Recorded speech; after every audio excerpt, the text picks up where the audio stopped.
to the Trail Volunteer Fund, which supports volunteer work on trails. Thank you. Alexander Long.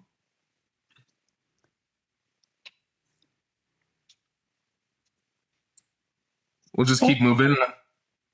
Becky Butler.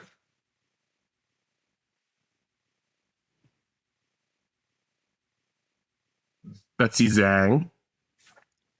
Betsy Zhang, McCormick Taylor. I'm a consultant. I'm actually helping Leon right now with a little bit of a regional trail study. Bill Talkington. Volunteer with the Fayette Trails Coalition and the Sheepskin Trail. Thank you. Chris Ziegler. Chris Ziegler, president of the Butler Freeport Community Trail and executive director of Armstrong Trails. Christine with Bike Pittsburgh. Christine Yockel. I am from Bike Pittsburgh, and I am here to enjoy and listen to you all. Daniel Kukula. Hello, my name is Daniel. I'm a transit planner with the SPC. Dave Strait. Dave Wright with the Montour Trail Council, retires from Allegheny County Public Works Department. And David White. Good morning, everyone. I work with the bike share system Pogo. Pleasure to see you all again. Ed Engler. Ed Engler, board member of Rachel Carson Trail Conservancy. Ella Belling. Hi, Ella Belling, Executive Director of the Mon River Trails Conservancy out of Morgantown, West Virginia, but we link to the Sheepskin Trail. Eric Snyder. I'm Eric Snyder, Director of Outdoor Recreation for the National Road Heritage Corridor and founding member of the Fayette Trails Coalition. We do a lot of work with the Sheepskin Trail in Southwest PA. Ernie Francisstein.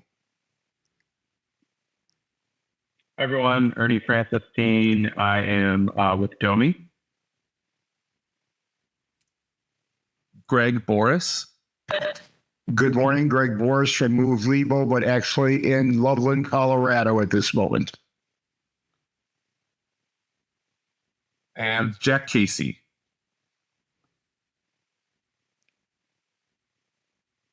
Jacqueline Korowski. Sorry about that. I'm moving pretty quick. You can go ahead, Jack. Yeah, Jack Casey, Tyler McCandless, and Brant Trail. Thank you. Jacqueline Korowski.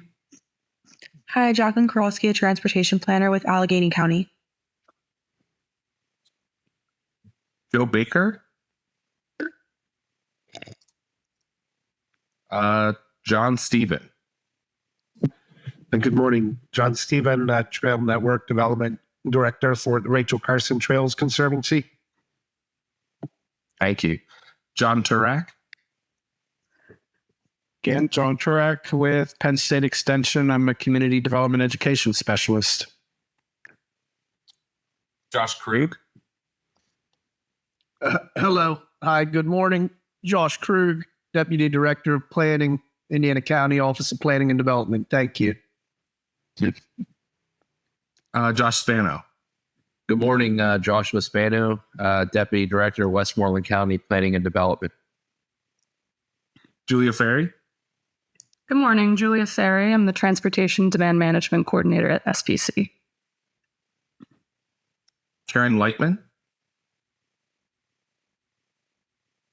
Good morning, everybody. It's Karen Lightman. I'm Executive Director of Safety 21, the US DOT National University Transportation Center, coming in from snowy Pittsburgh. Thank you, Karen. Katie Kowalczyk. Hi, everyone. This is Katie with Friends of the Riverfront. Leanne Doran. Good morning. This is Leanne Doran. I'm with KCI Technologies.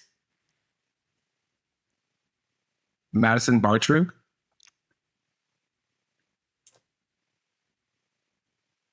Mavis Rainey. Good morning, everyone. Happy belated Thanksgiving. Mavis Rainey with the Oakland TMA. Milo Freeze. Hey everyone, Milo Freeze, Land Use Plan, North Washington County. Molly Crow. Good morning, everyone. Molly Crow here from the Airport Corridor Transportation Association. Nate Claire. Nate Claire, Westmoreland County Planning. Nathan Warner. Hi, this is Nathan Warner, Butler County Assistant Director of Planning and Project Management. Richard Fetter.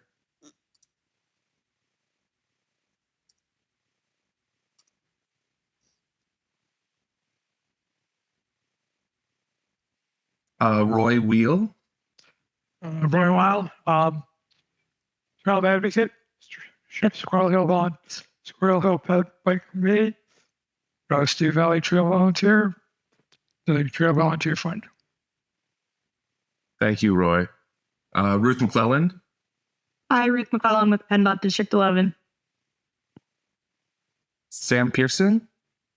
Hi, Sam Pearson with the Pennsylvania Downtown Center and the WalkWorks program. And Tom Swisher. Yeah, hi, I'm a new hire here at Butler County Planning, and Nathan was having some computer problems. He'll be on shortly. Thanks so much. There's a few others that dropped a name in the chat, and I think we're ready to move on to our first speaker, who I do not know. Thank you. Yeah, I can jump in there if y'all can hear me. This is Leanne. Thanks so much for kicking things off, Devin. I don't know what happened to my home office technology, but obviously it failed. So we'll go ahead and start with you, Ernie, and we'll hear a recap of Vision Zero Summit. Thank you.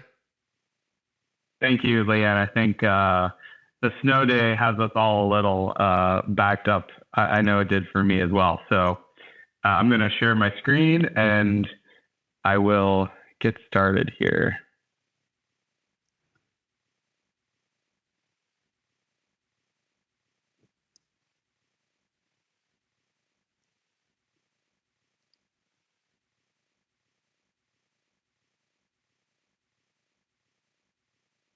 Is everyone able to see the screen clearly and hear me clearly?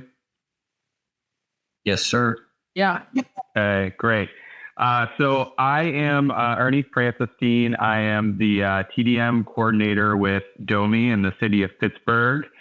And I'm here today to give a recap on the Vision Zero Summit that was hosted on October 17th in collaboration with Bike Pittsburgh and the city. I want to go over some highlights of the day, some of the highlights of the plenary and breakout sessions, and give a little bit of a recap of what the speakers talked through, and also Vision Zero in Pittsburgh in general, and welcome any questions during the presentation. If something sticks out and you have a question, I'm happy to pause and answer. So as I said, we had a summit on October 17th at the University Club at Pitt in Oakland. And just to give a brief summary of where we are in our Vision Zero journey, we were committed to Vision Zero by Mayor Ed Gainey in March of 2024. And what Vision Zero is, I know I'm preaching to the choir here, but we are looking at a strategy to focus on eliminating all traffic fatalities, serious injuries, and trying to increase safe and equitable mobility for all. So we're looking at all road users and putting that sort of emphasis in our planning and our engineering as well. While this is happening, Allegheny and SPC are also working on a Vision Zero action plan for the county. As I said, the planning for this summit was a collaboration between Bike PGH and City of Pittsburgh DOMI. We started planning maybe March of 2025 and had a long road as this was our first Vision Zero conference. So we did a lot of things for the first time and learned a lot of lessons.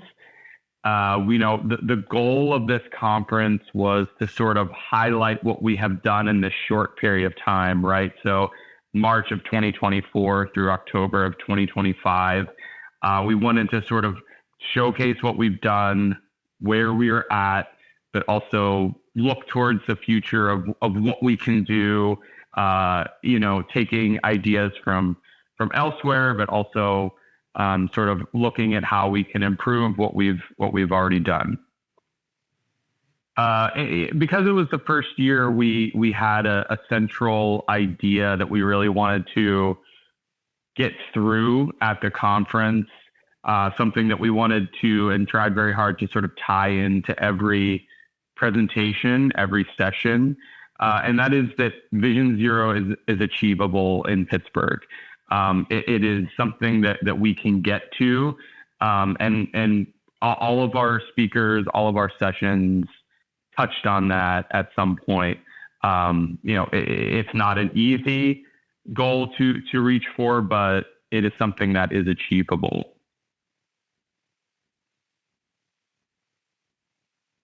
So we had sort of two different session types. We had plenary sessions, which are the sort of highlighted key sessions that every attendee, and I should mention it was a sold out conference, so we were extremely excited about that. The plenary sessions were sort of the key sessions that all attendees sat in on, breakfast, lunch, and afternoon session. The breakfast keynote opening session was by Claudia Adriazola Style, and it was sort of getting a global look at Vision Zero practices elsewhere around the world. So not just in the United States, but we were looking worldwide. She's a well-renowned expert in this field and talks all over the country and all over the world about thinking outside the box on Vision Zero design and planning. It was a really great way to kick off the day. We talked a lot about the safe systems approach and how that can integrate into Vision Zero goals. And she was very impressed with what Pittsburgh has done and continues to do. There was a lot, she was very complimentary of some of our designs and the way that we are integrating these concepts into our planning and engineering. And, personally, I thought it was a great way to sort of, look globally, look at what some outstanding examples are that, especially in Europe and South America of street design, and sort of, compare that to what we have here in Pittsburgh. It was a really great way to sort of set the stage for the breakout sessions that occurred in the morning and afternoon. The lunch plenary was looking at how the state shapes the city. This was hosted by Angie Martinez, who's the assistant director at DOMI and the head of my bureau in planning, permits, and policy. This featured sort of a statewide and local look at with some legislative professionals. We had Councilwoman Erica Strasburger, Senator Lindsey Williams, Rep. Lindsey Powell, and a representative from District 11, Ghani Ndimbiye, to sort of look at how the state rules can influence what we are able to do at the city, which is a sort of a really great way to sort of showcase how some things are easy because there is already set precedent at the state level, and some other things require more collaboration and partnerships. Some of the things that we talked through were expanding enforcement tools, automated enforcement, what funding structures look like for transit and infrastructure. Pennsylvania, we have a very sort of interesting way that our state transportation is funded, and they did a really great job of giving some really granular detail on a lot of that stuff that was great information. And Erica was able to give the local perspective of how the city is able to sort of implement these policies as they're coming out from the state. So a really informative session over lunch. The ending of the day was the future of Vision Zero. This was hosted by Jeff Webster. And we had Jason Zhang from PennDOT District 11, Mike Malik from DOMI, Lauren Connolly from Allegheny County, Lillian Gabreski from SPC, and Claudia joined this panel as well.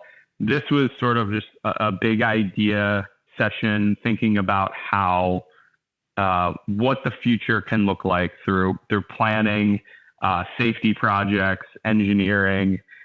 It was really great to have this cross section of people in this particular session because we were able to get everybody's perspective of how their administration, their agency sees the path forward. So altogether, I thought it was a really sort of great way to look at a global overview of what we're seeing Vision Zero worldwide, and then bring it to a local level for the lunch and afternoon sessions. Throughout the day, we had 8 breakout sessions that people were able to choose their particular session and break up into smaller groups. So we had 4 in the morning, 4 in the evening, 4 in the afternoon, excuse me. We had sort of an overview of the state of Vision Zero in the Southwestern PA region. So, we talked through what is the actual sort of boots on the ground working relationships with the agencies and in Southwestern PA and how they're all working towards a common goal. We had one on sort of community activism and how that plays such a key role in advocating for safer streets, especially in the city. Traffic calming is our number one most requested project citywide out of every department. We took a look at the Liberty Avenue HSIP, which is a corridor case study of an upcoming project. We did a walk audit, which is something that Bike Pittsburgh excels in. This is about going around a particular neighborhood or area and looking at accessibility concerns, sidewalk issues, traffic calming, how the streets are designed. It's a really great program that goes sort of different neighborhoods in the city, and this one was obviously done in Oakland near the University Club. We talked through PennStart, which is a autonomous vehicle track in Westmoreland County, and talked with the executive director there about what sort of partnerships they have with the Pittsburgh partnerships and CMU. I believe, Karen, thank you for that recommendation. We really enjoyed having them. And then sort of the last 3 here are, which is really great, sort of real world examples about, like I said before, we have had about, 18 months up into that point of Vision Zero. And these are things that we are actually doing. We started a fatal crash response a team that goes out after every fatal crash and does a survey and does a recap, and it has members of public safety, DOMI, mayor's office, communications. It's a really coordinated effort of a lot of different departments working together. So this was an overview on that. We talked about with public safety and in EMS about sort of framing Vision Zero as a public safety issue. And we also talked through our automated enforcement program, our curb management program, which are sort of under that umbrella as well and are kicking off in conjunction with the conference. So it was really great to get like a sort of real world example of things that are happening because of this program.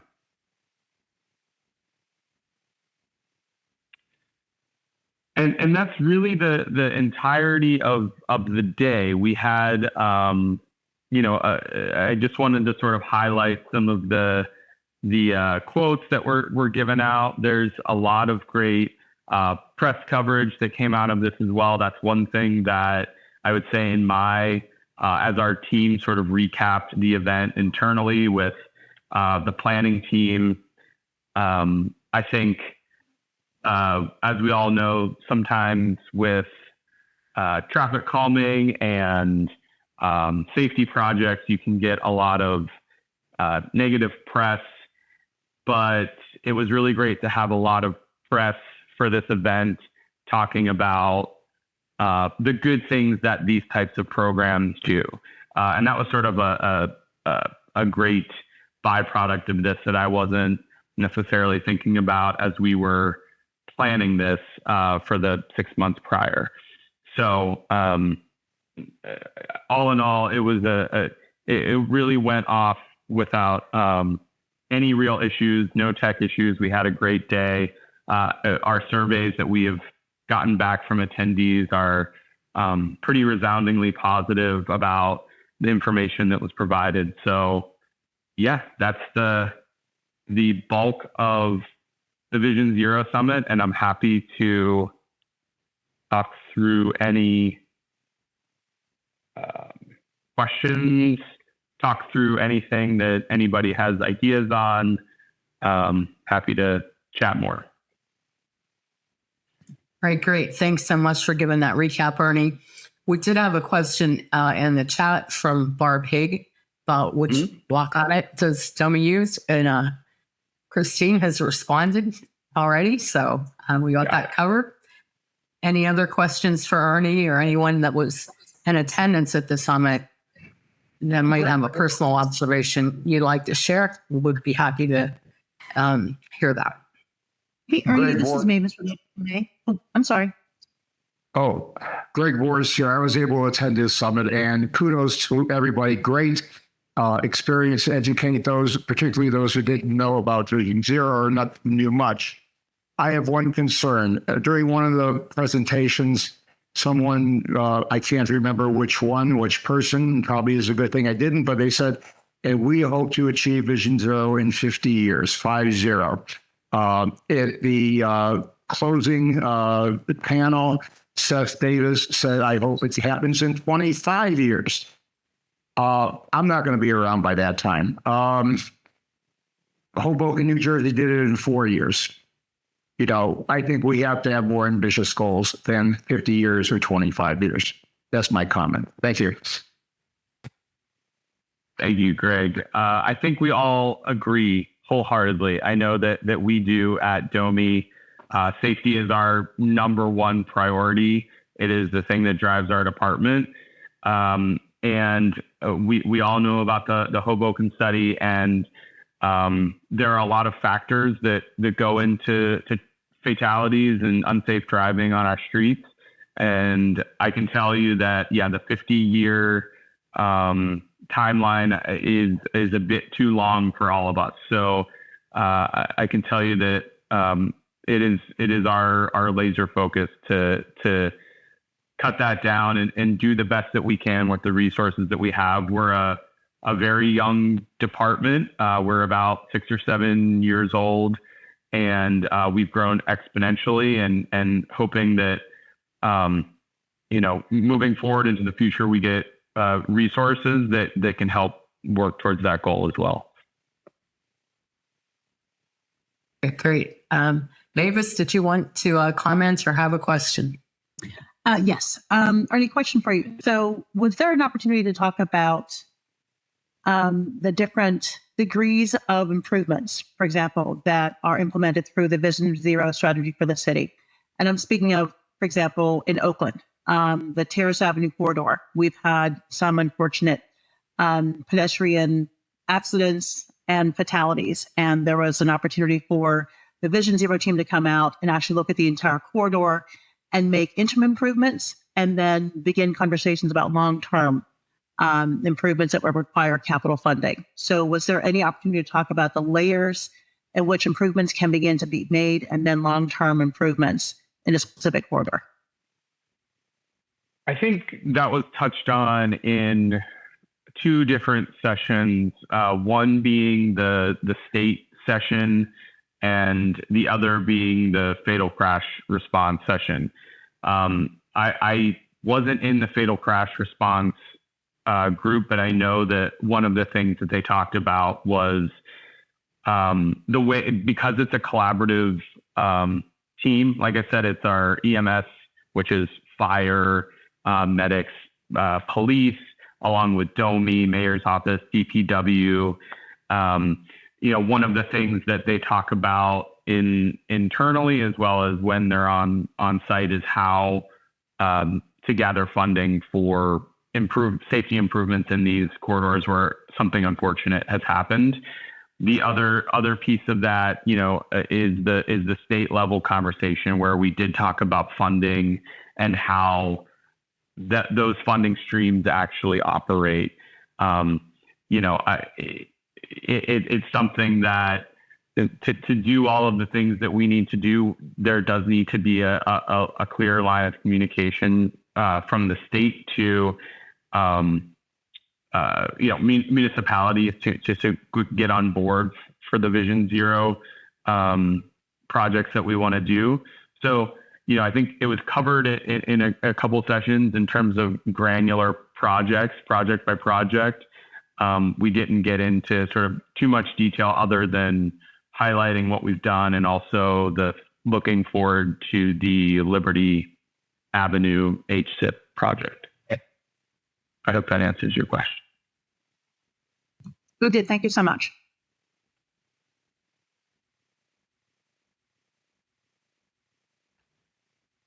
All right, and then a couple other comments in the chat. I don't know if you can see those, Arnie.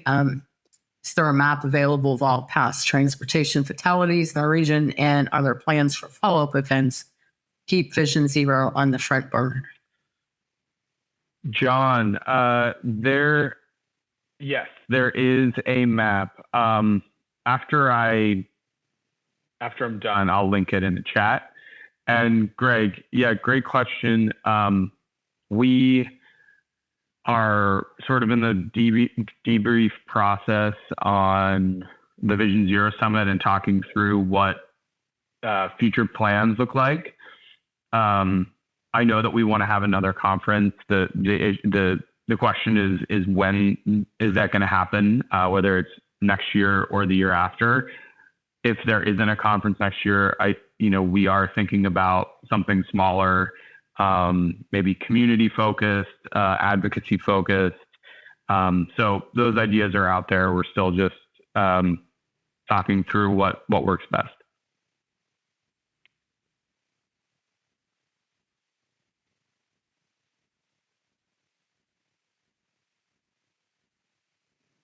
I see that someone put the map in the chat. Karen, is DOMI tracking data for incidents involving e-bikes, separating out regular analog bikes? Thanks for the question, Karen. I'm going to say that I don't know the answer to that question. I don't believe so, but I will get an answer for you and send an email over with any pertinent information.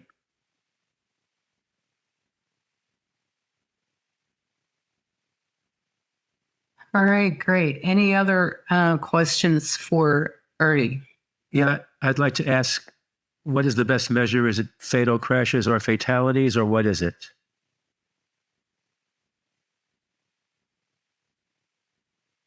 For the map or the fatal crash response team? Just in terms of Vision Zero itself.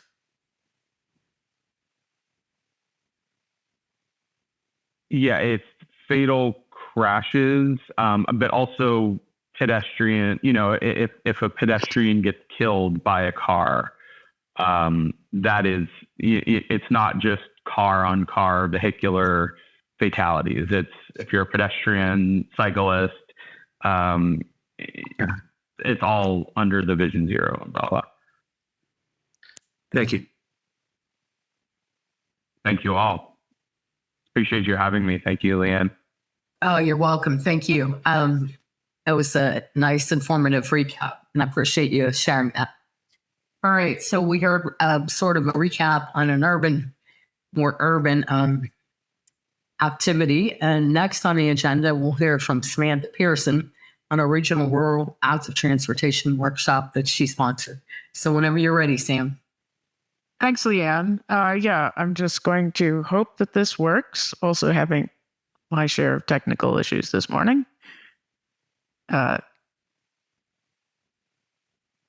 Let's see. I think you're seeing the speaker view, but if I do this,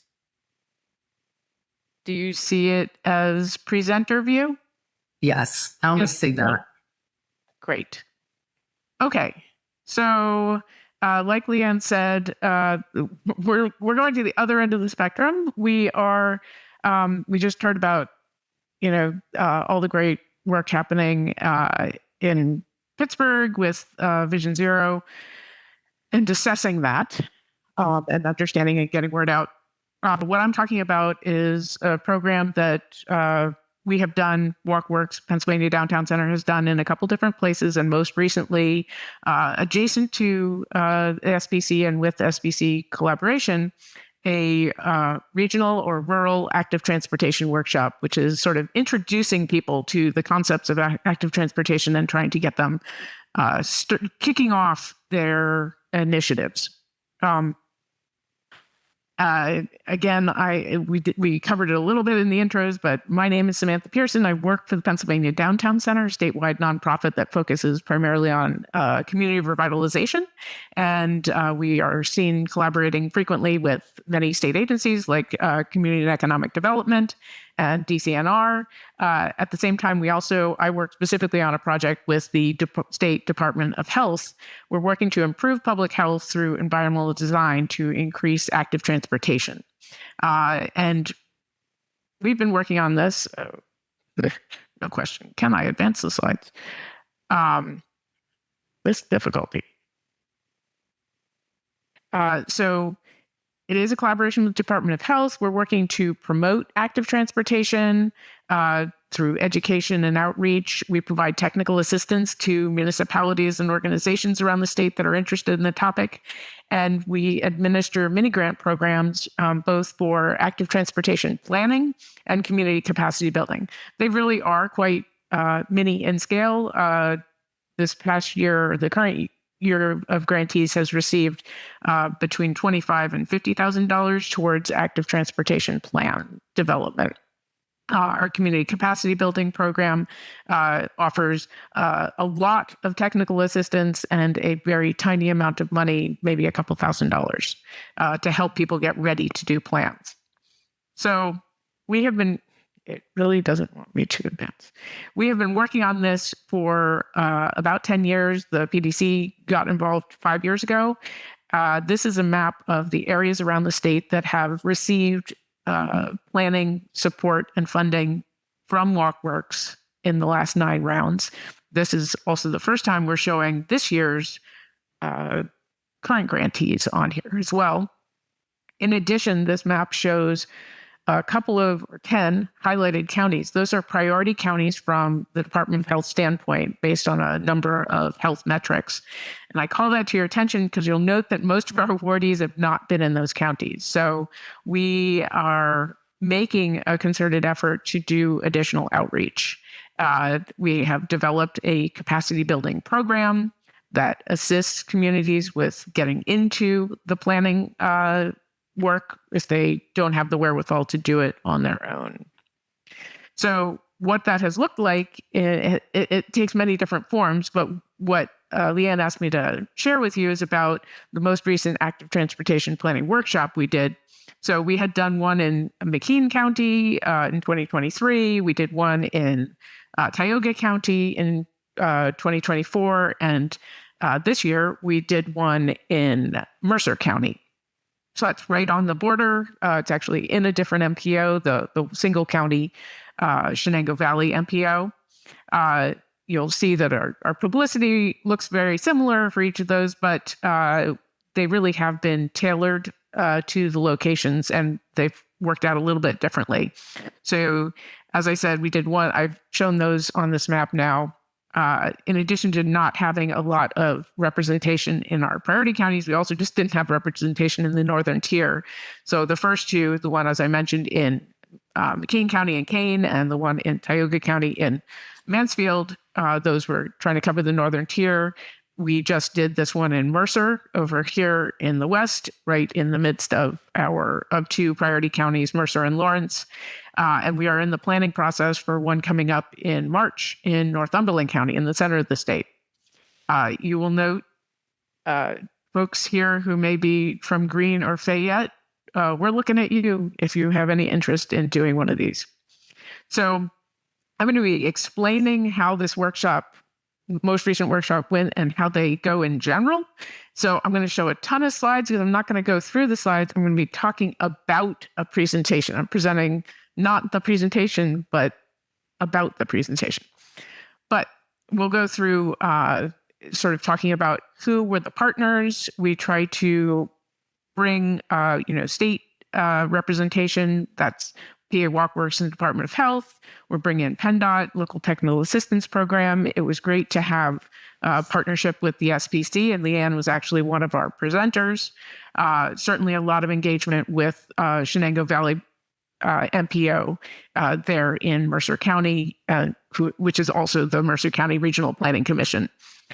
They are actually, as a county, currently going through our capacity building program. And so that was one of the things that led to this workshop happening. You also see we had support from Penn State Shenango and from Preservation PA. In terms of who we actually had in the room and the outreach we did outreach to over 150 individuals and fairly concerted outreach. We know that this is a little bit of a hard sell. People in smaller communities often do not feel that they have any business talking about these kinds of things. So we did tailored outreach, actual phone calls to most of the municipalities in the entire county and particularly to the boroughs and to the adjacent townships to their offices, and tried to get people in the room for that. We did outreach to schools, universities, community organizations, a broad range of people. And for this one, we actually did have 45 people participate, which is quite good showing for such a low density area. And they were arranged. There were some people who did already know about the topic of active transportation, some people who work in transportation planning and transit. But there were also people who were learning about this for the first time. We had people from the Regional Health Foundation. We had people from Services for the Blind. And so this was really new information for many. So again, we sort of tailored it. These were some pictures from the Kane workshop. This is sort of the agenda and the pictures from Mansfield. And then in the most recent one in Mercer, we did adapt a little bit. So if you do look closely at the agendas, which I'm not expecting you to as I run through it, the top things, what is, intro and what is active transportation, describing infrastructure in small town communities for walking and biking, and funding, those stayed the same. Then we sort of have switched in and out different takes on bicycle-friendly businesses and communities, walk audits that are specific to the site, of course, and then different ways of talking about partnerships and programs and planning in general. So I'm going to, again, talk through, so you'll get a little dizzy from the slides.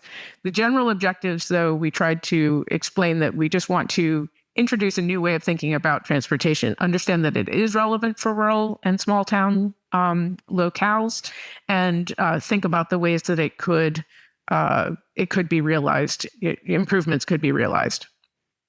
So we did an intro, just, what is active transportation, all these different things they can connect to transit. It's not just about trails and, tourism. It's also about everyday getting around. Who's it for? It's, for people in cities, but not only for people in cities. Why do we do it? Everything from national initiatives like Active People, Healthy Nation.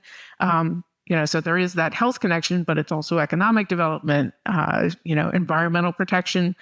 It's good for the economy, local, municipal finances, and personal. It's good for equity. We tried to shake people a little bit, out of their standard thinking. These roads, yes, excuse me. People are accustomed to saying these roads are killing me, but trying to explain that potholes are actually quite hard on cars, but the wide, smooth roads are much harder on people and on their bodies. So, we talked through infrastructure to support walking and biking. This was actually a presentation given by Marvin Ta from the local technical assistance program from PennDOT, and talked about different kinds of infrastructure that you might be looking at. And again, in settings that are not foreign to rural areas. We talked about funding, explaining that the process is very involved, but there are many different stages you could be at. You could just be doing education and encouragement activities and programs. You could be doing demonstration projects, starting to work on public space pop-ups, or you might be doing engineering, and that engineering itself has lots of phases. So, for example, this is looking at how there might be a grant to develop a master site plan on one side, and then separate grants to then do design development construction documents for individual pieces. Like this is a zoom in of one portion of that older plan. Just again, to help situate people, because they're used to either the road project, it needs done, it gets done, end of story, or just not being able to figure out how to divide these things up and think in phases. So we talked about grant identification tools, lots of resources there, and even just introducing people. This is the crowd that knows all these things, but right here on this presentation, but people don't know where their PennDOT districts are. They don't know where or what the regional and metropolitan planning organizations are, and how they interact, and what role they play in all of this. So just introducing all of that. Then Leanne talked to us about bicycle-friendly community program. It was a little intimidating because we actually had Anna Tang from League of American Bicyclists who works on this program nationally. But it was really great because Leanne was able to share the work that has been done within the Southwest PA region, the SBC's region, to promote bicycle-friendly community designations. And she shared that there is a goal to have one bicycle-friendly community designated in each county. So let's go for that. And that should not take 50 years. Okay. Mercer on the Move, we then did a walk audit after lunch, learning from previous events where it didn't work to do it at the end of the day. We looked around town, these are more generic pictures, but looking at sites of barriers and opportunities or cases where there's already been improvements made. In fact, Mercer does have, or rather, when I say Mercer County, City of Sharon does have a separated cycle track on a major road that we were able to walk by. We were able to look at different basic infrastructure, things that are being improved and things still need work. We then talked about programs, partners, and policies, just sort of explaining, all these elements, and that it's a continuous cycle. We don't need to start in any one place. It's not fully linear. You just keep going around on yourself. This presentation was basically like a listicle, right? Like just lists and lists of different things that programs, things for people to do, slide after slide of that sort of thing. Again, multiple slides about different kinds of policies people could be working on. Again, featuring some resources. For example, this is a pocket guide to active transportation friendly code that I worked on with Montgomery County Planning last year. And to be honest, it's It's a very tailored to Pennsylvania. So while we did it in Montgomery County, it's useful everywhere. So just sharing resources like that, which give you sort of a menu of things you could work on. We also talked about partnerships and things organizations can do. Again, we had a lot of organizations in the room that weren't accustomed to talking about this, and just invited people to think a little bit outside the box. Overall, we were just promoting the idea of this as a mental shift as much as anything else, that active transportation planning means retraining people in their thinking so that when they do the regular things they do using the existing budgets they have, we make progress towards safer, more connected, inviting, and accessible networks of sidewalks and routes for people biking.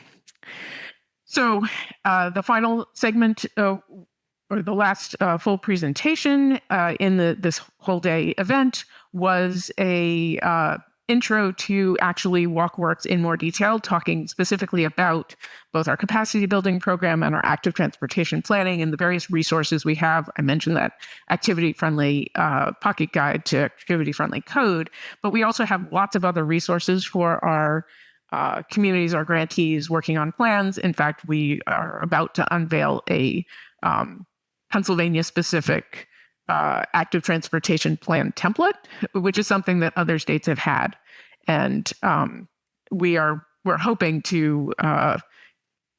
it will help again additional communities be able to get over some of the hurdles that exist to their realizing or developing plans. We had a final wrap up. We gave people their walking orders, shared again stacks and stacks of resources. The big takeaways were, you can sign up for the WalkWorks newsletter, always available, which goes out twice a month, just to start learning more and sharing information that might be relevant in your area. Just getting people to think about how to take part in active transportation planning in their area. Right now, Mercer County is working on their long-range transportation plan. We all know that happens on a regular basis, and they always want engagement, but it doesn't seem relevant to people. So trying to get this new crop of people in that room engaged with that. We're asking them to look for opportunities to think about active transportation as transportation, not just recreation and leisure, and consider whether their community can apply to WalkWorks and do an active transportation plan or participate in the capacity building program. We did get a little bit of feedback. I did do some Menti during the program. So we saw that, we had a range of people participating, and, the PennDOT LTOP program offers a lot of trainings, of course, but they tend to focus on, basically elected officials and municipal employees. That was a subset of what we had in the room, but we did have some. And then we had people who would consider themselves advocates. We had people who were part of community organizations. I think that there is value in that kind of more expansive outreach. We also asked them, how do you feel about walking and biking in small towns and rural areas at the beginning? And so on the one hand, they were, hopeful and great, fun, but they were also, you see challenging, unsafe, limited, needs more infrastructure, lack of infrastructure, not accessible, things like that. So it's a sort of mix of, positive and concerned. And at the end, we asked them, and sorry, I wasn't able to share this as a, sorry, someone is talking. Let's refer to Belly Theater about that, Jack. At the end, someone is, I wasn't able to share the word cloud for this, but you can see that it did wind up being more positive. We still weren't getting lots of results here. And in fact, I wound up having to do the Menti in 2 different tranches, and I don't have a great way of combining. But we did in general get positive feedback. They felt that they had learned a lot. They thought it was useful. There were a few people who felt that there was sort of an outlier who responded that they already knew all this stuff. But even they said that it was useful for them. So some of those things that dragged down our totals were just a person saying, yeah, I'm already up on this. So I already told you what the next steps were for the people at that event. For today's audience, I have a slightly modified version of that. It's pretty much the same across the top. And then it asks, are you in a Department of Health priority location? And is your county ready to host a regional active transportation workshop? We are particularly interested in Fayette and Greene. But as you can see, we've also, have worked in other locations as well. We have all sorts of resources to share, whether it's, presentations, links, guides. We have physical versions of things like the bike design, the new AASHTO Bike Design Guide, 5th edition. We can sort of highlight lots of things for people. We can tailor the event or activity. We actually have a micromobility fleet where we can bring e-bikes and an e-trike, wheelchair, different things for people to learn about adaptive options and actually what the laws are related to e-bikes. What is an e-bike and what is not? What is an electric motorcycle? We also have a whole fleet of balance bikes, can do activities with people of all ages up to adults learning how to ride, and also just using it to level the playing field, even with people who do know how to ride, learning about road safety and rules of the road. So that is my presentation. I know there were some things in the chat, but I couldn't quite follow them. Let me see if I can stop sharing and maybe we can talk a little bit. Yeah, that'd be great. Thanks for sharing that update or recap of your workshop, not only the recent one, but other work that you've done. I'd have to say that as an attendee, it was very information intensive. And I just can't say enough about how informative it was. So for folks who attended that weren't familiar with these things, they walked away with a wealth of knowledge. Thanks to Sam. But so are you through the chats there, Suman? I'm trying to find them there. I see it now. I see it. Okay, great. And in fact, there are different ways of assessing the results of the workshop, but basically, we're always modifying it. We're always looking to improve it, but people did feel that it was useful, and so we're interested in bringing it to people. Let's see. I'm trying to get to the. Yeah, we have a suggestion on reaching out to Adventures Kelly. That's a good suggestion, Evan, for contact with Fayette. But then a question there from Art Capella, who is from Fayette. Yep.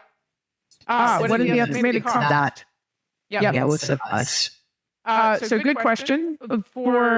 There is as little cost as possible. In fact, we have done it for, we've basically gotten donations to cover food and site. And then everything else is free. Like the presentations are free, the speakers are free, the materials are free. We do have to, that has looked a little bit different in every location. What our site might be, what the opportunities for sites are, how much food costs, things like that. But basically the total costs, including site and food, which we have gotten covered by donations, has been under $1,500. So just over $1,000. So that has been something we've been able to find support for from a local foundation, or there have been different ways we've been able to work that out. Sometimes the MPOs are able to, use some of their funding. They can't pay for food. That's one complication, but they can, for planning initiatives, contribute towards siting, for example. So another question here. Nice to see all the organizations that were brought in. That kind of really needs to be there when we talk about Vision Zero. I agree. I mean, I think Vision Zero, I also went to the Vision Zero Summit the next day in Pittsburgh. I thought it was great. And I agree we need just sort of people just on the road, on the street to start understanding this and hearing about it and understanding that they can participate. It's really critical because that's how we actually make progress on our plans. It doesn't work nearly as well if we make great proposals and then people find out about it after the fact and they're like, wait, what happened? What's going on? Why are you spending money? things like that. So next question. I see John Turek has put in, he's finding lots of data on PCIT, the Pennsylvania Crash Information Tool, but not an intuitive map that visualizes specifically where fatalities occur. That would be a way to make. So I can provide various versions of that. There's a lot of resources. I'm not sure I can. During the next thing, I'll try to answer that.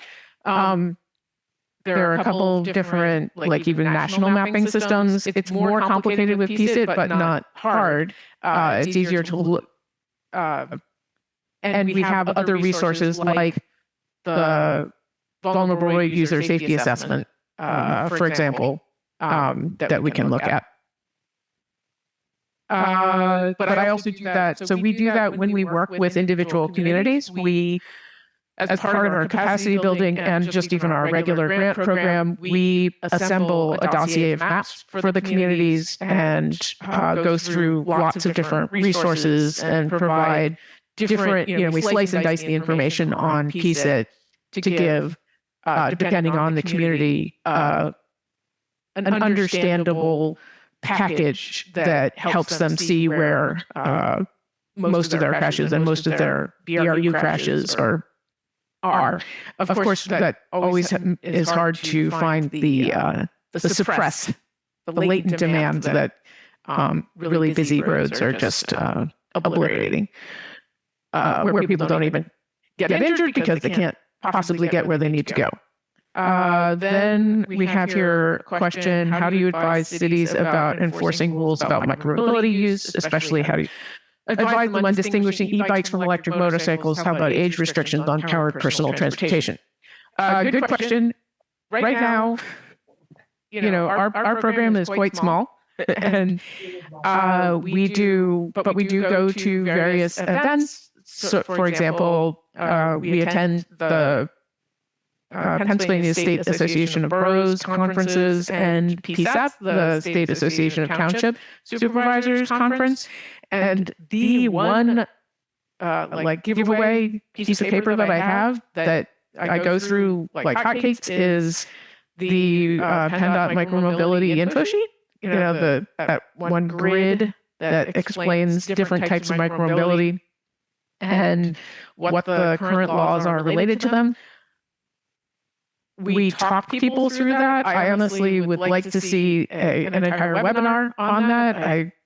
When I get an opportunity to talk to the police, talk to, the Police Chiefs Association and so forth. But I will note that PennDOT does not do a huge amount of outreach related to education about laws, right? It's like with our 4-foot pass law, it's sort of a secret. To be honest, it's even our yield to ped law. Those kinds of things are. It's not in their wheelhouse to do a lot of that outreach. We do have partners who do some outreach with the Highway Safety Network and so forth, but they tend to focus more on DUI, distracted driving, seatbelts, and car seats. We are trying to get more engaged with the Strategic Highway Safety Plan to bring this more to the fore, and there'll be some exciting developments on this in the coming year. That's all I can say on that for now. But I'd be glad to talk about it more. Mostly, I cover it in my newsletter all the time, and hopefully I'm just getting more people out there who are explaining there are a lot of things on the road that are neither legal nor e-bikes. People assume they're e-bikes and they just aren't. Okay. Do you have best practices or examples of bike ped route of using a section of road where there is no adjacent sidewalk? This would be where a rural road becomes partially designated for both walking and biking lane. My situation is a continuation of a rail trail for several blocks. I'll be glad to put my email in the chat. And yes, we have examples in the PennDOT presentation. We feature elements like that, looking at just expanded shoulders, marked shoulders for pedestrians, less involved infrastructure. Not everything requires a complete reconstruction. Sorry, Should I keep going? There's a lot here. Okay. When a decision is made to proceed with a county to hold an active transportation planning meeting, what is the length of time for planning purposes from start to finish, and who determines a meeting location? And will SBC assist with? So, good question. It depends. I would say Mercer, because it takes us at least 6 months. How's that? So it would be great to hear now. I think I mentioned that we're preparing for a March event in Northumberland now. We started about 2 months ago on that. We are hoping to have the save the date intro out 3 months in advance of the actual event. That's the ideal. Determining the meeting location is very opportunistic. Looking at what the options are, where the best location might be, that's a conversation. And I leave it to Leanne and others from SBC as to their level of assistance with that. We have had support from all of the MPOs to date, whether it was North Central, Northern Tier, or Shenango Valley, and now CEDACOG in Northumberland. Great questions, Bert. And I would say we at SBC would be able to assist and would be very supportive of you sponsoring something like that in Fayette County. Great. I think the biggest thing of note is we are working towards our funding opportunities, and both for capacity building and active transportation planning for next year. Everything is uncertain because of the federal situation, but we are moving forward towards that.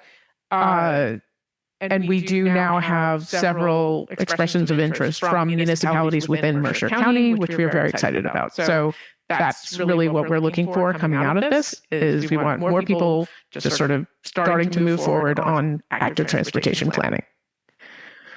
Okay, I think that wraps it up. Sorry, that took quite a while. Yeah, that's great. Thanks so much, Sam, and thanks to everyone for being engaged, having questions, and as always, you can reach out to Samantha or SBC anytime after the meeting.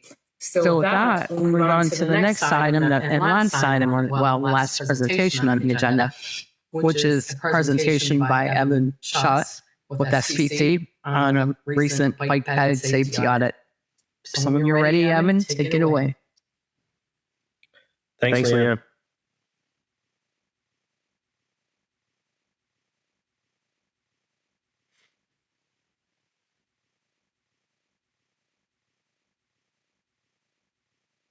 All right.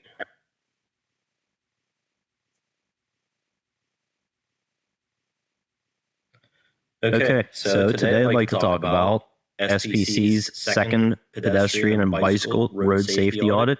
My name is Evan Schoss. I'm the manager of transportation operations and safety here at the Southwestern Pennsylvania Commission. And this was our opportunity to get out this year to do a ped and bike road safety audit. So this location was chosen as it was on the vulnerable road user list on State Route 68 in Beaver Borough in Vanport Township in Beaver County. So SBC's road safety audit program started in 2009 by Doug Smith. We have reviewed over 50 sections of roadway for our planning partners and have provided suggestions to improve safety on those corridors. These safety suggestions are reviewed by the roadway owners and either incorporated as budget allows or not incorporated based on professional judgments. I'm sure most of you are aware of this stuff already, but in 2023, PennDOT published the Vulnerable Road User Assessment, where it identified VRUs and talked about the safe system approach. We all know this as well, the principles of the safe system approach. There's 5 principles with safer people, safer vehicles, safer speeds, safer roads, and then post-crash care.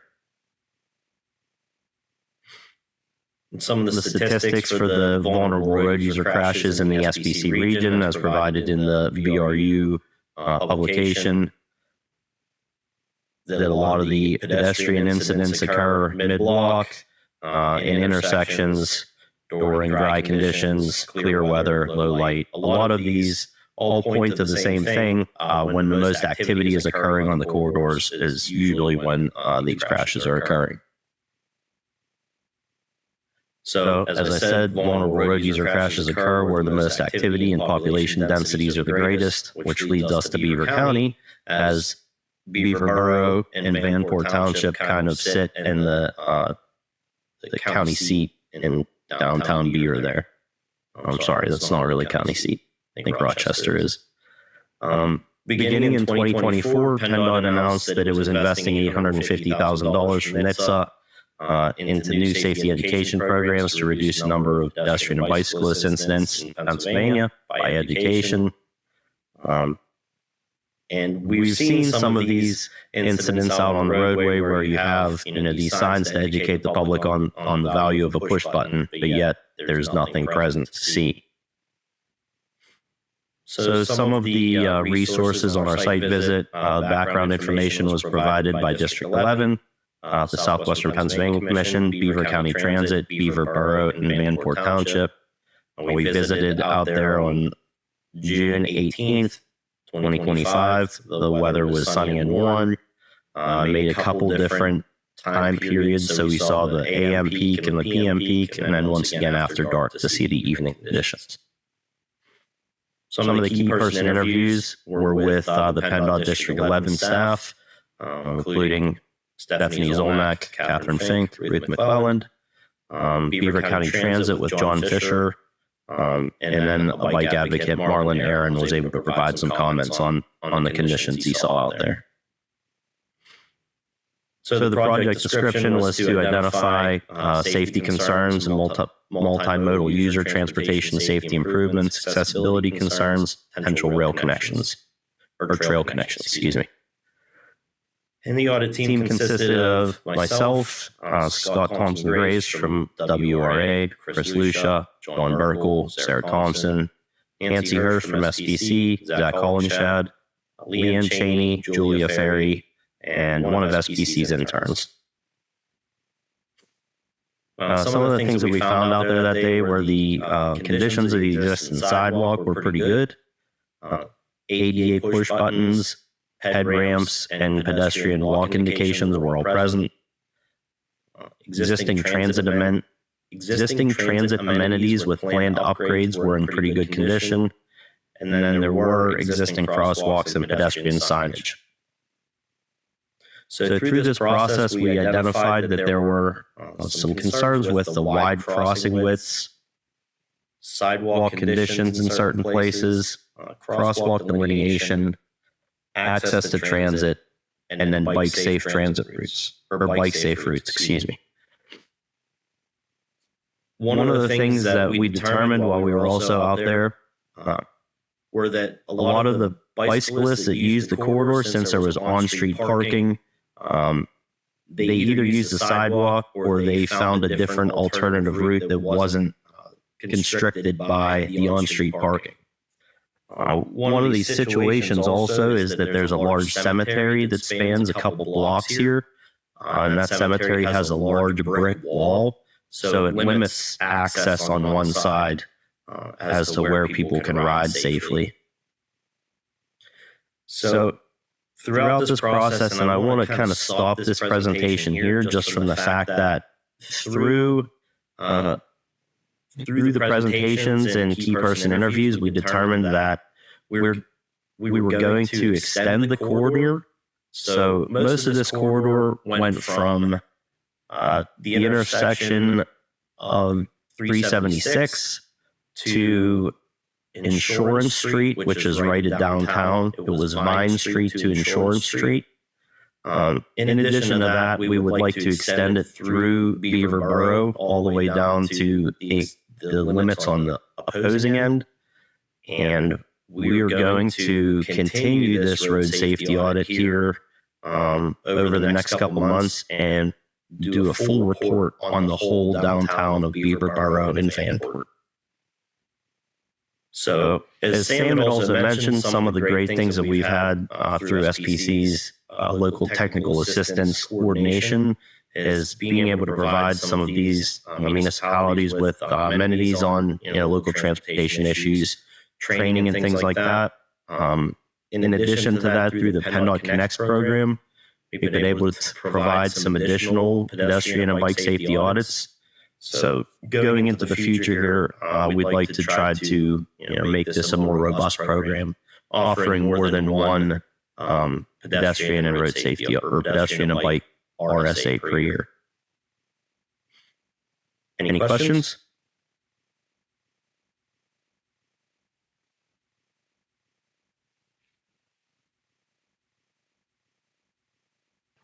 While we're waiting for folks to formulate their questions, I'd like to thank you for the presentation, Evan. It's always good to hear, and I participate in them, but it's still always good to hear a presentation and to share with other folks in the region what SPC is doing out there. Thanks, yeah. Yeah, and I don't see any questions coming in yet.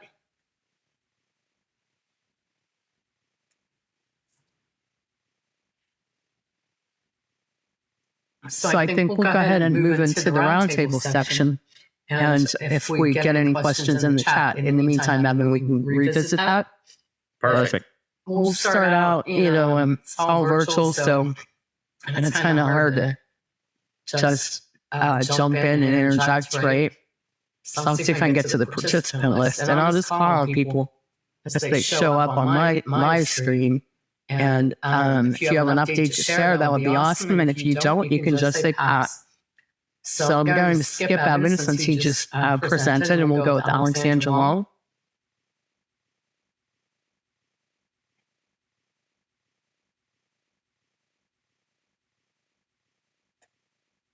Hi, folks. My internet is being a bit spotty, and so I'll pass now. Okay, great. No problem. Art, how about?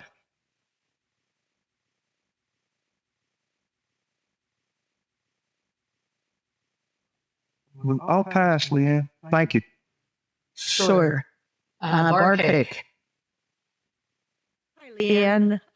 Great presentations today. As I listen to a lot of them, I think about all the work that I've done in active transportation and all the work that we've done with active transportation plans here in Indiana County. And despite all of that work and effort, we have had 4 fatalities this year on our main street in Indiana Borough. And we are doing work. We're working with the police chief, and we're also having a pedestrian safety audit through LTAP, through PennDOT next week. So I hope to have better news the next time we talk, and what are some of the interventions that we're planning here in Indiana County to prevent those any more fatalities or injuries. So thanks for all of the great discussion today and information. Thanks for sharing that, Barb. It is unfortunate that we have that tragic news, but it's positive to see the quick follow-up reaction to trying to prevent that from occurring again. So we'll move on to Becky Butler. Planning, okay, no Mike. Betsy Zhang. No updates from me. All right, Bill Hoggington. I guess the most exciting update I have for our area is the Fayette County and Uniontown have been working together to install a couple of key bridges in the downtown Uniontown section of the Sheepskin Trail. And I think in the next year, North Union Township is gearing up to work on their section, which will hopefully add a few miles. Great. That's good. Great to hear. Chris Corbran. Nothing new to report here. Just excited to hear all the good stuff going on, and always encouraging and reaffirming our work. Thanks. Sure, thank you. I'm going to skip staff, and unless you have something specific I'll let you jump in at the end. So I'm going to skip you, Daniel. Move on to Dave, right?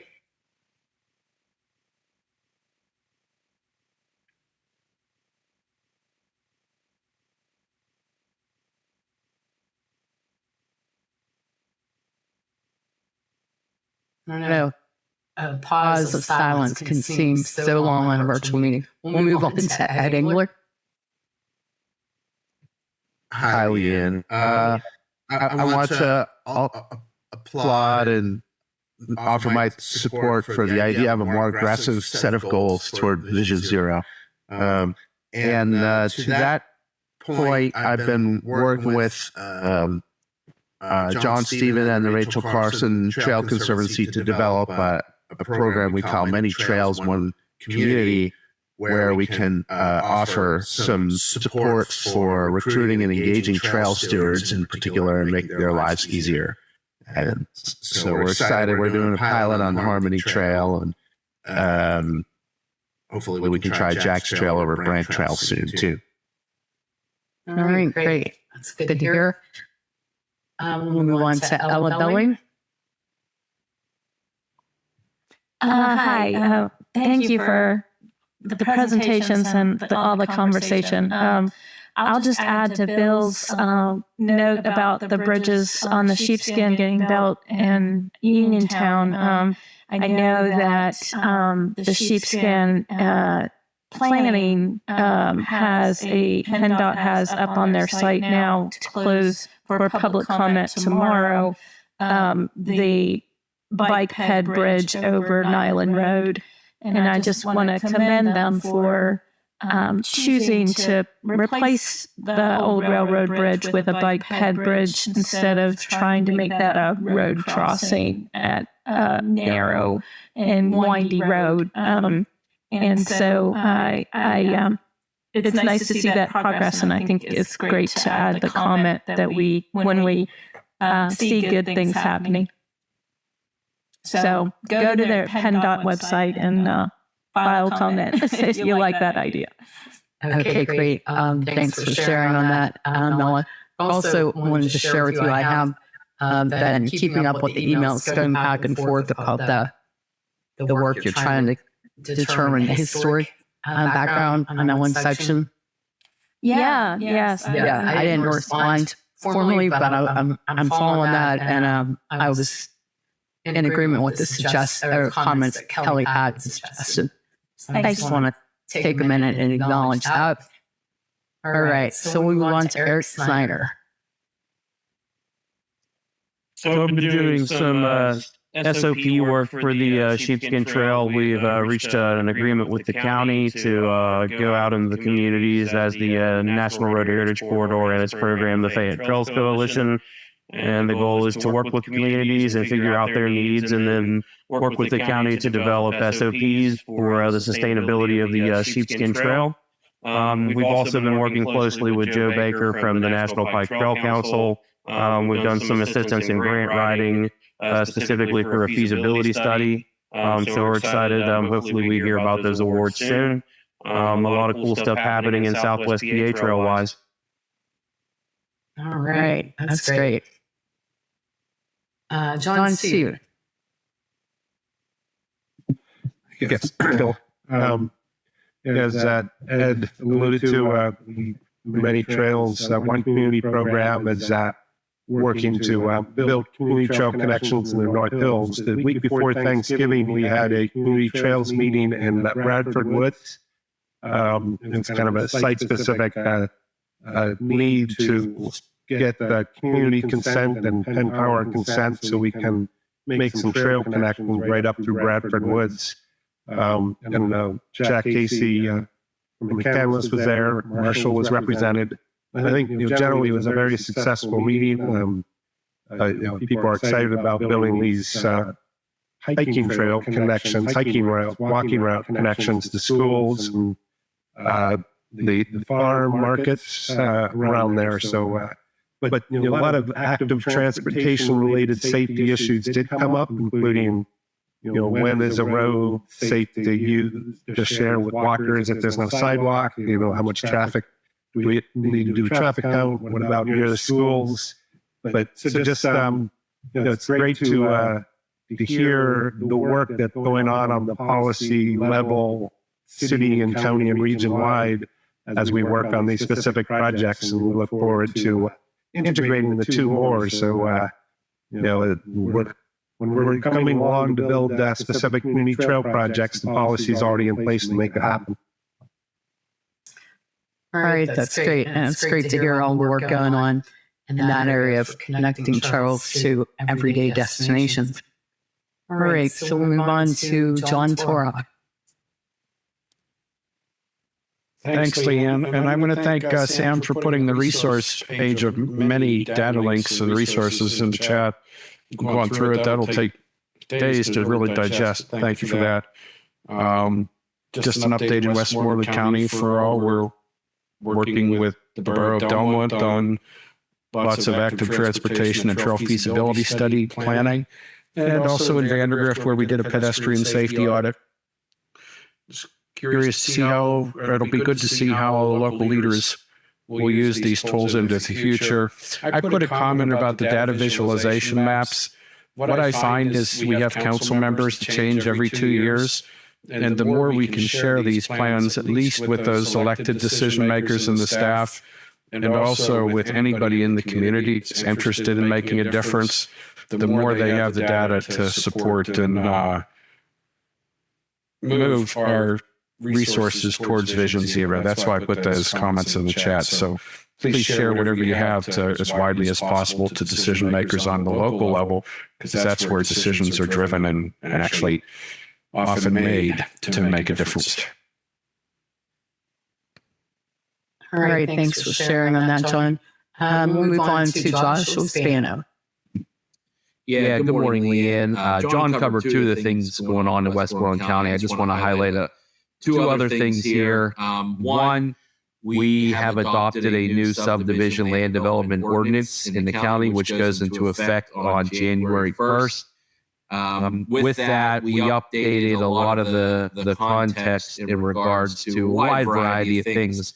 But one of the more important things, and it meets some of the goals of our comprehensive plan, is to ensure that we have adequate sidewalks within any new development that we oversee subdivision land developments for our 33 municipalities. While it doesn't check off the box for every development, but it does incorporate sidewalks for a wide range of new developments or subdivisions within the county. Another thing here, our Department of Public Works is working on going through preliminary engineering and final design for the Westmoreland Heritage Trail Middle Gap project, which will eventually connect the Middle Gap just north of Delmont under Route 66. I think it's in Salem Township or Delmont, or I can't remember which one. Regardless, it'll be that's a linchpin for the connectivity of the trail. So they're working through that as we speak. Thank you. You're welcome. Thanks for sharing those updates, Josh. I had a quick question for you on the SALDO.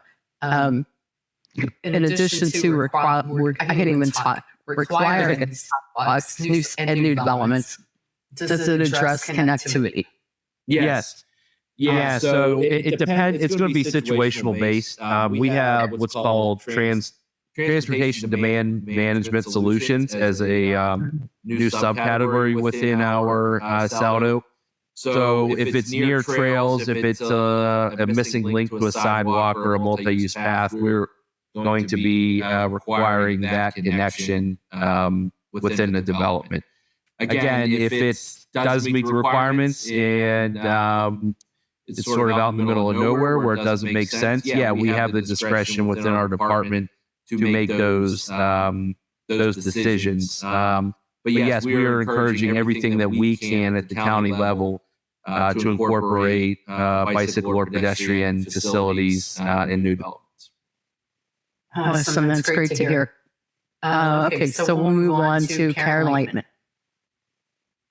Hey, thank you. I really was impressed by all the presentations today. I think the one thing I wanted to share is that we, and some of you were there actually, we had the Safety 21 held our annual Deployment Partner Symposium, and we did talk about a lot of the issues that were addressed here with respect to Vision Zero and safety. And I'm going to put a link to our website here in the chat.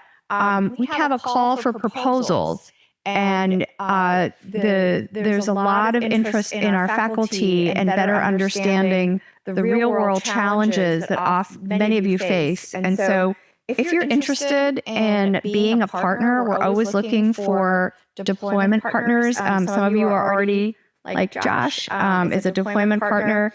If you're interested in getting more involved, drop me a note, and I'm happy to connect you with our faculty. And thank you. I was really impressed today. Thank you so much.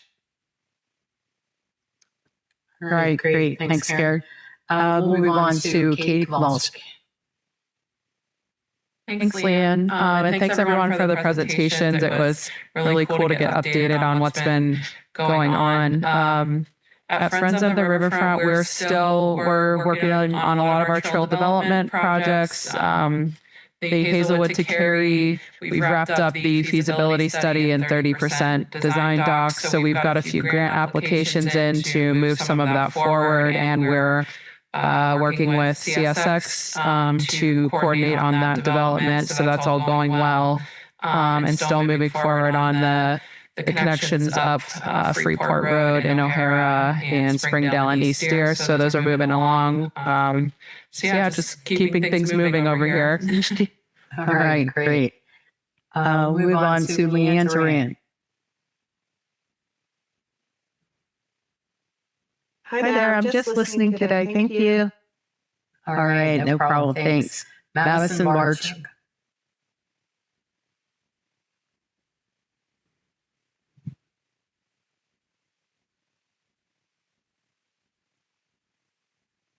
Great. Hearing none from Madison, we'll move on to Marshall Hirschberg.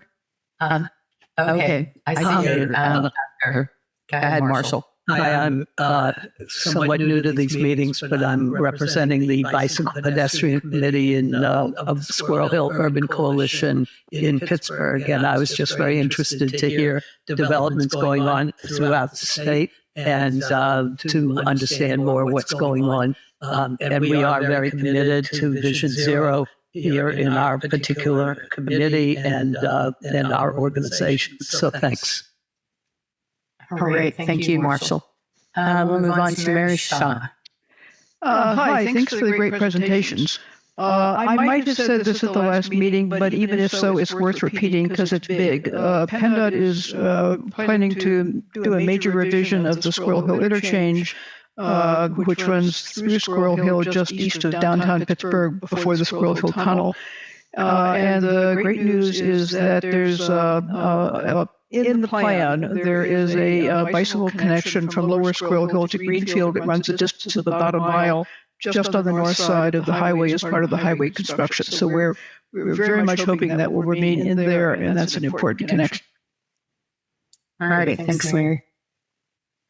Mavis Rainey. Hi, everyone. I just wanted to mention that I had a chance to attend the Pennsylvania Pedestrian Bicycle Advisory Committee meeting on Tuesday, November the 18th. And one thing I wanted to share with everyone that was introduced is new legislation called Abby's Law. And it specifically speaks to the use of personal e-scooters. We've been certainly having some challenges in Oakland with the use of scooters on sidewalks, creating challenges for pedestrians, folks using mobility devices, and certainly for the users of the scooters as well. So part of this legislation is going to be requirements in regard to the age of the individuals that are using the scooters, specific language for municipalities and law enforcement in regard to the enforcement of the use of scooters where they can be used as well.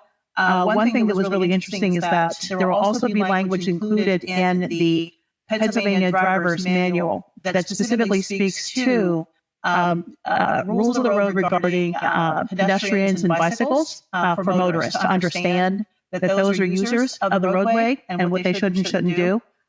So look for future information coming from the state and I can share further information once we get an update from this advisory committee. Great. That update made us move on to my own freaks.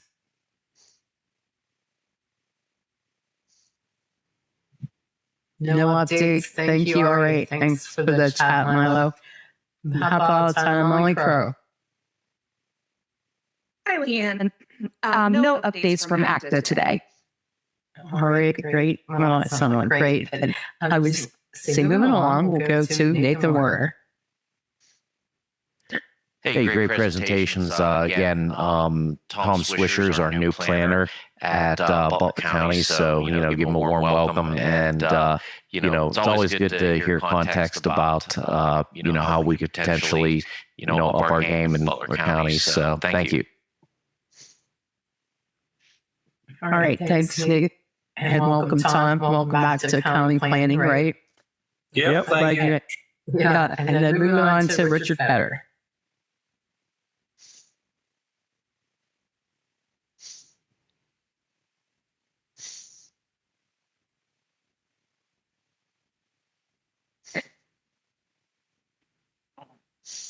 All right.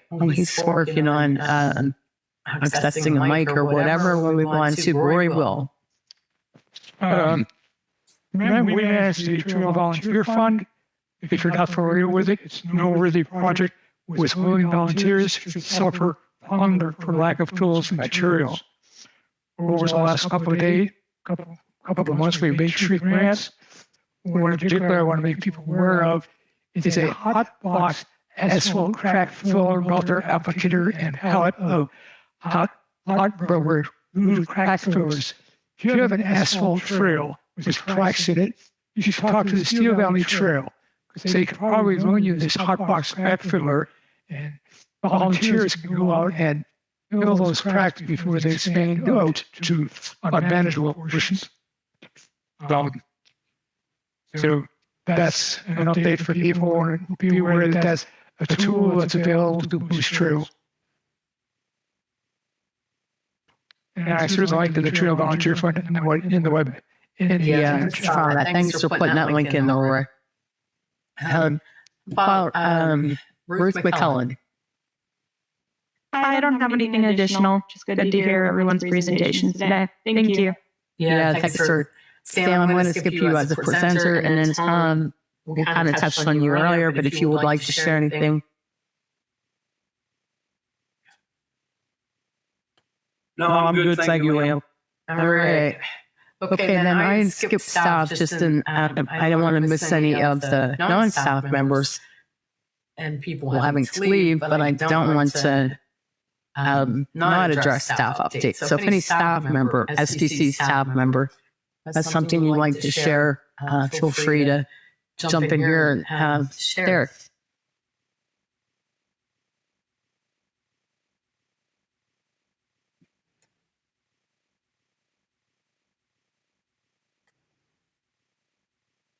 All right. I'm not seeing any takers on that.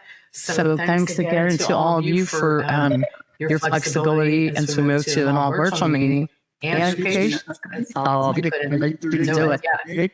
Or like, I dismissed, whatever. Greg Morris here, Mount Lebanon. The Mount Lebanon Active Transportation Plan is being developed right now, so I should have more for you next meeting. The other thing is, last Tuesday, I flew out of our new airport, lovely place. I parked at the remote shuttle lot and walked several hundred yards to the bus pickup. And I didn't pay much attention because it was raining, but I'm coming back tonight, and it'll be interesting to see what it's like to walk at night through the bus shuttle pickup lot. I think that's an important safety concern there. And I also noted that the bus, while it had a ramp so you could wheel onto the bus, it was not a kneeling bus. So for people who need a kneeling bus or who could benefit from a kneeling bus, that was not out there, at least on the bus that I took. So thank you for your fine presentations today. Have a great day. Yeah, sorry I missed you, Greg. I'm glad you jumped in there. So, go ahead, Doc. Wanted to thank you guys, thank you and Evan for doing the walk audit, And also just next year, I hope to go to the Vision Zero Summit. There wasn't enough tickets, so bigger and more available seats I'm looking forward to. And thank you for everyone's participation. And be safe as a time. All right. Thanks, Doc. I'm not going to rush to end. Any other staff members? Leanne, I'll jump in here real quick. This is Chris Jaros. Okay, great. We are in the final stages, and Evan can probably speak to this a little bit too. In creating, I put it in the dashboard or in the chat. We're in the final stages of creating a crash dashboard based off the data that's collected in the safety action plan earlier this year. So between myself and Nancy Hirsch, we've been working through Tableau to get a product available here. So should be coming out. I think we're going to have some final eyes look on it, some management eyes look on it, and then have it released here by sometime in December or early January 26th. So look forward to that, and that'll be on SBC's website under the Safety Action Plan tab. So just wanted to put that out there. All right. Thanks, Chris. And I'm looking through the participant list. John Casey, I think I missed you earlier. And also staff-wise, Julie Ferry or Daniel. Any of you three have anything you'd like to share? Nothing for me, thanks. All right. I'm going to go shovel my sidewalk. Okay. All right. I don't have anything to share, but thank you to everyone who said it. Thank you for everyone being here. It was a great presentation. Watch your back. All right. Okay, I'm looking through the list. I don't think I missed anybody else. All right, last call for sharing. Yeah, this is Rich Fader. Okay, Rich.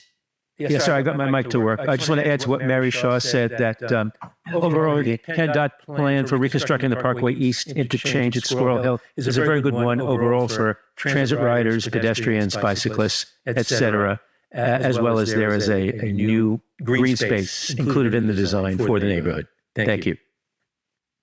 Yes, thanks for that update, Richard.